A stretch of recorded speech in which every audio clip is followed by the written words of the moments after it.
Salut les amis, bienvenue donc dans cette petite critique, à savoir que j'en ferai peut-être de temps en temps, parce que si jamais les films qui me plaisent, ou des films que j'attendais au cinéma qui sortent, et dont j'ai été le voir, on va dire, dans le courant de la semaine de leur sortie, parce que sinon après je trouve que c'est un peu trop tard de faire une critique, genre si le film j'ai sorti depuis 4 semaines, c'est un peu con, après ça reste mon avis, mais voilà, et ça va un peu se rapprocher, je sais pas dans le format, mais dans l'idée, de l'émission que je vais faire sur Team Mary qui arrive bientôt. Donc il va y avoir deux parties, la partie no spoil et la partie spoil, et bien évidemment on va commencer par no spoil. Donc, comme vous l'avez vu dans le titre, on va parler d'Avengers Infinity War, donc forcément c'est le film Avengers qu'on attend tous depuis des années, l'arrivée de Thanos. Ça, c'est pas du spoil, vous en faites pas, la partie spoil, il y aura le petit jingle, le spoil avant. Et en gros, Thanos, ça fait maintenant plusieurs films qu'on attend, qu'on le voit dans le post-pré-scène générique, ou qu'on le voit tout simplement vite fait par exemple dans les Gardiens de la Galaxie. Qu'est-ce qu'on en sort de ce Thanos? Je trouve personnellement que le Thanos il envoie. Le Thanos il envoie du lourd, du gros, tout ce qu'on attendait en fait de Thanos. À l'exception faite de quelques trucs, mais ce sera dans la partie spoil. Le film est bien. Voilà. Moi j'ai bien apprécié le film. Je ne saurais pas dire que c'est celui que j'ai préféré de tous les films Marvel. Ça reste un bon film. Après, le problème que j'ai eu avec ce film, c'est que le rythme est très bien, tout était très bien, mais il me manquait un truc. Je saurais pas quoi expliquer. Je pense peut-être un peu plus dans la partie spoil pour si vous allez essayer de comprendre ce que je veux dire par rapport aux détails. Mais voilà, moi il y avait ce petit truc qui me manquait pour qu'il soit parfait. Et c'est pas comme Jurassic World 2 que j'attends vraiment avec impatience, celui-ci pour le coup. Celui-ci j'attendais Thanos avec impatience. J'ai vu vraiment, j'avais un peu peur au début. Le résultat en fait est plutôt bien, ouais. On voit tous les héros Marvel dedans, donc forcément ça fait plaisir. L'action est vraiment intense et très bien dosée, je trouve. On passe vachement bien des scènes d'action, des scènes posées, etc. Ça s'enchaîne dans un rythme plutôt correct. Les effets visuels, il y a 2-3 trucs, je trouve ça moyen, mais ça va. C'est pas non plus du grandiose. J'ai l'impression qu'en fait ils ont voulu faire vite, et on sent que même le ton du film en fait est assez rapide. Le montage est assez rapide, les combats, il y a plusieurs petits combats plutôt que de faire un gros sauf 2-3 moments. Et en fait, c'est les gros vraiment qui sont sympas. Les petits combats, j'ai plus de petits échafourés, mais même les petits combats sont vraiment bien foutus quoi. Ensuite, tout ce qui est en rapport en fait avec les personnages et leurs relations par rapport aux anciens Avengers, moi j'ai regardé quelques critiques et je suis pas trop d'accord en disant qu'il faut avoir vu tous ceux d'avant. Faut juste connaître les personnages. Alors c'est sûr, c'est un peu comme dans un X-Men. On va t'introduire les X-Men les uns après les autres pour que tu puisses comprendre leur fonctionnement, mais quand on fait un préquel, on ne passe pas autant de temps dessus comme dans X-Men, le commencement, tout ça, quand ils sont repartis de zéro.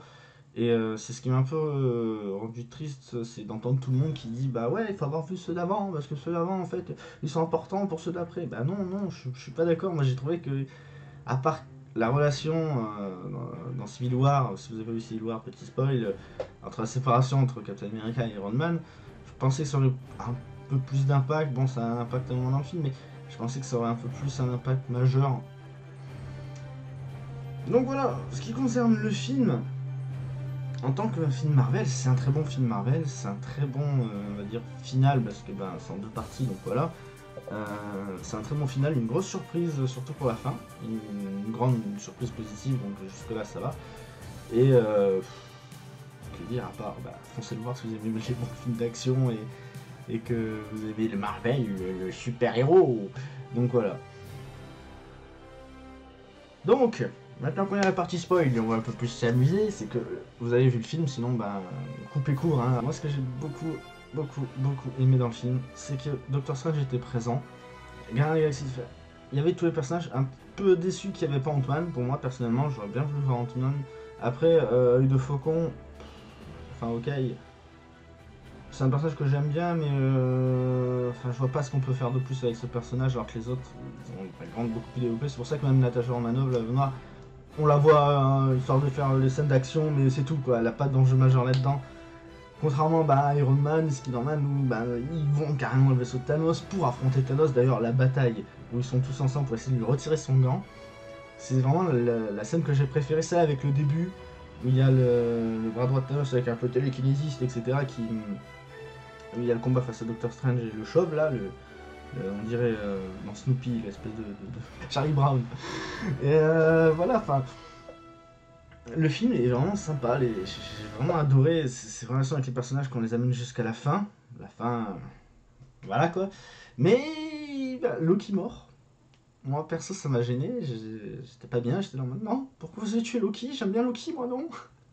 Et bon, la mort de Gamora, c'était prévu des kilomètres, on savait très bien que Thanos, à partir du moment où il allait la choper, il allait l'éviter. D'ailleurs j'ai pas trop compris pourquoi il a pas justement tué Peter Quill, l'air de dire bon, je t'aime bien mais tu vas mourir plus tard donc allez salut. Mais j'avais bien aimé comment il a approché Gamora sur l'épisode de Quill, c'était vraiment sympa. Un peu déçu aussi de Groot, Groot adolescent, avec toujours son jeu vidéo, j'ai pas trop compris, c'est pour montrer justement les adolescents ils sont toujours dessus, oui, enfin. Après, j'ai pas trop compris l'humour avec Groot, déjà bébé Groot, je trouvais ça sympa, mais parce que c'était vraiment nécessaire, on l'avait vu à la fin dans la scène générique de bébé Groot qui danse, on a fait ah c'est mignon, ça a vendu des goodies, on dire on va faire un bébé Groot, on va vendre encore plus, parce qu'il faut une petite mascotte, c'est Disney, il faut vendre. Et c'est ce qui m'a un petit peu déçu, et là le Groot adolescent, je me suis dit ouais, ouais. J'ai un peu fait un gros adulte qui se batte, un peu plus, voilà, nerveux.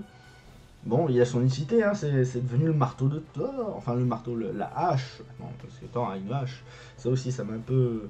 J'ai pas trop compris, parce que dans Thor 3 Ragnarok, on voyait au dieu des éclairs qu'il avait plus besoin du marteau, qui était badass. Et maintenant, bah si, il lui faut à nouveau une hache. Bon, ça c'est le truc que j'ai pas trop... Et ensuite, le petit point noir pour moi, mais bon, c'était déjà le cas pour Thor Ragnarok, donc je vais un petit peu parler de Thor Ragnarok, c'est à propos de Hulk. Dans Ragnarok, j'avais vu le Hulk un peu bébé. Moi, Hulk, c'est la grosse bête, c'est le méchant, c'est un peu le Wolverine en fait d'X-Men, quoi, c'est le monstre. Et là, de le voir en mode dans Thor Ragnarok, j'étais ouais, sympa, mais ouais, enfin voilà. Et là, ben, Hulk se prend une branlée, il refuse de ressortir, et je trouve ça intéressant, mais là, pareil, je voulais voir du Hulk. Hulk, le problème, c'est qu'il a jamais eu de chance avec ses films, et voilà, quoi, ça m'a un peu déçu. Le Spider-Man, ben, déjà pour ceux qui suivent les lives, vous savez que moi Spider-Man je suis un grand fan, mais que j'aime pas du tout les nouveaux là, enfin avec Tom Holland je crois c'est ça. Et bah non j'arrive pas. Cet acteur j'arrive toujours pas et dans ce film je suis là en mode ouais c'est bien tu lances des blagues, ouais ça fait sourire mais c'est pas drôle. Autant les gars de la galaxie m'ont fait rigoler par moments, même que l'humour en fait il casse tellement le rythme. L'humour du Peter Quill gros, je l'ai trouvé bah, lourd justement, la blague, j'étais là, ouais, une fois, deux fois, trois fois, on me rappuie sur la blague, on me rappuie. La blague avec Rocket qui veut se prendre pour le capitaine par rapport à Thor, enfin moi j'ai vu ça comme une blague où Thor justement il dit qu'il est malheureux et l'autre il est là, ouais, moi j'ai personne, enfin. Je trouvais que c'était un peu dommage et les personnages s'appuient beaucoup sur leur sort à tel point que l'effet dramatique, bon il est là grâce à ça justement parce que ben, Iron Man on voit qu'il stresse depuis le début, quoi, depuis des Avengers, il est là en mode putain, il y a plus dangereux que moi, et c'est justement ça qui est exploité dans Iron Man 3, et t'as tout le monde qui dit oh, mais Iron Man 3, il n'y a pas beaucoup d'armure, il y a beaucoup de Tony Stark. Oui, mais c'est justement la personnalité qui est intéressante, en plus avec le truc avec ce qui s'est passé dans Civil War, on est là en train de se dire ouais, bon, Iron Man, voilà quoi. Bon, dans les enfin dans Amazing Spider-Man, le machin là, non pas dans Amazing Spider-Man, je sais même plus comment il s'appelle, Homecoming, Spider-Man Homecoming. Dans Spider-Man Homecoming, on voit bien Tony Stark en mode je fais le papa remplaçant. Et en fait, on va directement attaquer la fin là. La fin où, quand Peter Parker meurt, je voulais qu'il sorte une petite phrase dans ces cas-là, du style je veux pas partir. On voyait qu'il paniquait, donc sur le coup de la panique, il aurait pu justement ouvrir sa gueule et dire oh papa, tu étais comme mon père, tout ça. Mais je suis un peu triste qu'il n'y ait pas eu ça. C'est le point négatif que j'ai sur la fin, parce que sinon, j'étais agréablement surpris. Je me suis dit putain, le méchant gagne. J'ai l'impression un peu de revoir. Harry Potter en partie où à la fin on voit Voldemort qui fait ah sur le bouclier là de Poudlard. Et j'avais un peu la même impression en mode voilà c'est dramatique etc. Et généralement les films en deux parties ça se passe toujours comme ça, on arrive à la fin, soit le méchant gagne ou obtenu l'item, qui le rend puissant etc. Et donc dans la phase 2 au début ils doivent trouver la solution, puis c'est leur dernière solution, ils doivent l'appliquer.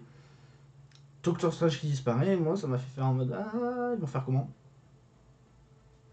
Parce que vu ce qui reste, et vu comment ils étaient, je sais pas. Puis la scène post-générique avec Captain Marvel, je suis un peu là en mode, ouais, Captain Marvel, j'avais peur qu'on voit le logo Inhumain, puis je sais qu'ils ont fait la série Inhumain au départ, mais je sais pas s'il y a toujours le film de prévu, j'ai pas trop suivi l'actualité. Mais non, quoi. Enfin, moi, Captain Marvel et les Inhumains, c'est pas On va voir ce que ça donne en film, hein. Black Panther, au début, j'étais un ouais, puis après, dans Civil War, j'ai fait oui, puis après, j'ai vu le film Black Panther, j'ai fait ouais, pourquoi pas. Doctor Strange, j'étais un cran au-dessus, mais ouais, pourquoi pas, il était sympa. Et là, Captain Marvel, je sais pas. Parce que là, la fin, elle laisse présager rien d'autre que bah faut qu'ils arrivent à prendre une ou deux pierres de l'infinity du gland pour pouvoir vaincre Thanos. Il n'y a pas d'autre. Enfin, même je pense pas que Captain Marvel arrivera à la cheville de Thanos, je sais pas, je connais pas vraiment ce personnage là. Mais si elle arrive en mode 12 ex machina là, si elle arrive en mode 12 ex machina et elle défonce tout, ben c'est de la merde quoi. Enfin, perso, ça sera pourri parce qu'on nous met un enjeu, on nous met des héros, etc. Puis c'est genre Superman arrive et tout est gagné quoi. Je sais pas comment ça se passait pour la deuxième partie. Au niveau du rythme, le fait qu'on passe d'une planète à l'autre, je trouve ça génial. Je trouvais que c'était vachement bien fait. Contrairement à d'autres films où bah, ils enchaînent les planètes, on est un peu paumé, je sais plus dans quel film ça Valérian je crois. Valérian j'étais un moment, ouais les décors sont jolis mais en fait c'est juste, regarde il y a tout plein de décors, j'avais peur que ça nous fasse le même effet. Et en fait pas du tout, c'était vachement bien géré. Donc là-dessus ça va. Je vais pas trop à me plaindre en ce qui concerne le film. Côté spoil, ben voilà, c'était surtout le côté scénario que je voulais aborder. Tout le reste, les blagues, moi j'ai trouvé drôle, le film j'ai trouvé touchant, j'ai même versé ma petite larme. Hein, pour ceux que je suis pas seul, je parlais après à la sortie du cinéma avec d'autres amis fans de Marvel, j'aurais posé la question, ils m'ont dit ouais, nous aussi, bon, pas pour les mêmes raisons parce que chacun avait son personnage, mais moi Loki ça a failli, j'étais là en mode pas pourquoi Loki il est quand même important, enfin merde, bon après l'acteur voilà c'est un peu le Loki, c'est un peu, on le met là parce que vous l'aimez bien, c'est les fans, j'ai un peu l'impression que c'est du fan service. Mais le personnage joue vachement bien, il se plaît à le faire, le rôle lui va bien, donc je trouve ça un peu dommage qu'il parte, et j'étais à fond dans l'histoire aussi. Et moi c'était surtout quand Iron Man il se faisait dépouiller par Thanos, je me suis dit ah non, pas Iron Man, non, moi j'adore Iron Man, non s'il vous plaît le tuez pas, puis il est pas mort. Il me semblait qu'il voulait arrêter le rôle, mais voilà, bizarrement il est pas mort. Bon, en tout cas j'espère que cette petite critique vous a plu, c'est vraiment un petit truc court, c'est histoire de en même temps faire une vidéo, n'est-ce pas, parce que sur la chaîne en ce moment j'étais pas là pendant 2 semaines, donc voilà, je vous invite surtout à rejoindre le Discord qui est dans la description parce que bah, là, par exemple, j'aurais un petit concours de fanart et j'en ai affiché quelques-uns dans la vidéo et voilà quoi. Dans le Discord, moi, vous êtes au courant des lives, des vidéos, de tout. Et je me suis dit, c'est le moment d'en parler dans cette petite vidéo. Et comme vous avez vu, bah, il y a maintenant un petit coussin. Mais en tout cas, portez-vous bien. Et surtout, bah, dites dans les commentaires, vous, si vous avez aimé ou pas le film. Et marquez spoil avant, pour les gens qui l'ont pas vu, s'il vous plaît. Allez, à bientôt.